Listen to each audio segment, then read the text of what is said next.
یہ بات یاد رکھ لیجئے، جو بھی چیز اپنے مقصد سے ہٹے گی اسے دنیا والے ضائع کر دیتے ہیں، اس کی کوئی حیثیت نہیں رہتی پھر۔ مثال کے طور پر آپ گھر کے اندر ایک برتن لے کر آتے ہیں، اس برتن کا مقصد کیا ہے کہ آپ اس کو استعمال میں لے کر آئیں، کھانے پینے کی چیزیں اس برتن کے اندر رکھ کر آپ استعمال کریں۔ جب وہ برتن ٹوٹ جاتا ہے، در حقیقت اس کا مقصد اب ختم ہو گیا۔ جب اس کا مقصد ختم ہو گیا تو اسے ٹوٹے ہوئے برتن کو آپ گھر سے باہر پھینک دیتے ہیں۔ آپ نے دیوار پر ایک بلب لگایا، اس بلب کا مقصد کیا ہے؟ روشنی دینا۔ اگر کبھی یہ بلب فیوز ہو جائے، روشنی نہ دے، تو آپ اس بلب کو اتار کر باہر پھینک دیتے ہیں کہ اب اس کی کوئی قیمت نہیں رہی۔ جس چیز کے اندر سے مقصد کی صلاحیت ختم ہو جائے اس چیز کی قیمت ختم ہو جاتی۔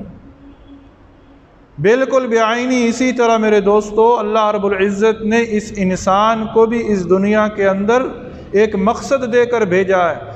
میرا اور آپ کا اس دنیا میں آنے کا ایک مقصد ہے، ہم بغیر مقصد کے نہیں آئے۔ اب مقصد کیا ہے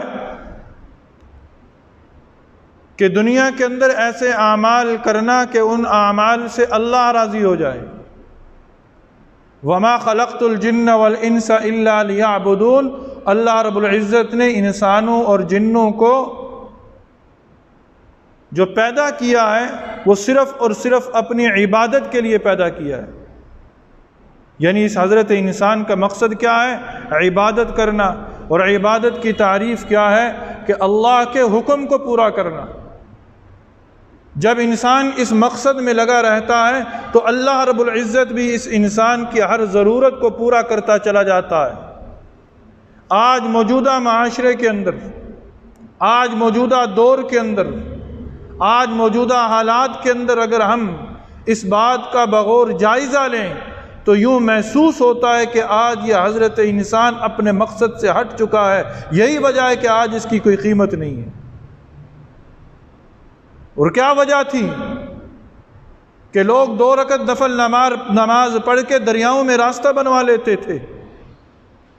وہ کیا وجہ تھی کہ لوگ 2 رکعت نماز پڑھ کے اپنے رزق کے معاملات حل کروا لیتے تھے؟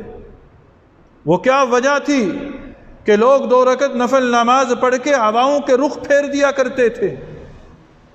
وہ کیا وجہ تھی کہ یوں ہاتھ وہ دعا کے لیے بلند کرتے تھے، آسمان سے بارش اترنا شروع ہو جاتی تھی؟ آج سارے مل کر ہم دعائیں کر رہے ہیں، آج سارے ہم مل کر مناجات تو کر رہے ہیں، لیکن اللہ کی طرف سے رحمت دکھائی نہیں دی جا رہی۔ وجہ کیا ہے؟ وجہ یہ ہے کہ ہم سارے کے سارے جو ہیں اپنے مقصد سے ہٹ گئے۔ جب مقصد سے ہٹے تو اللہ کی رحمت نے بھی منہ پھیر لیا۔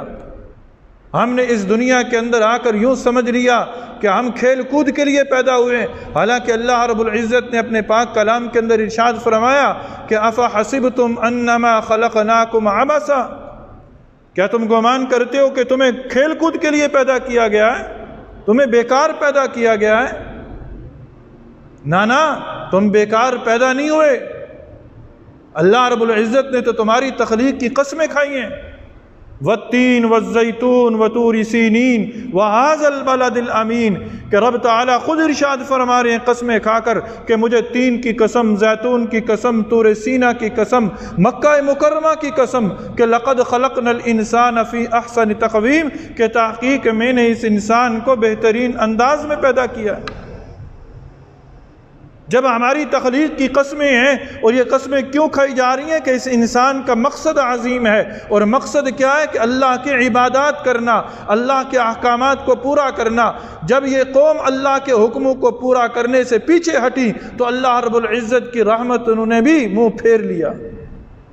آج ضرورت اس بات کی ہے کہ ہم دوبارہ اپنے مقصد پر آ جائیں، ہم دوبارہ اپنے مقصد پر آئیں، چھوٹا بھی اپنے مقصد پر آئے، بڑا بھی اپنے مقصد پر آئے، جوان بھی اپنے مقصد پر آئے، بوڑھا بھی اپنے مقصد پر آئے، اور عورتیں بھی اپنے مقصد پر آئیں۔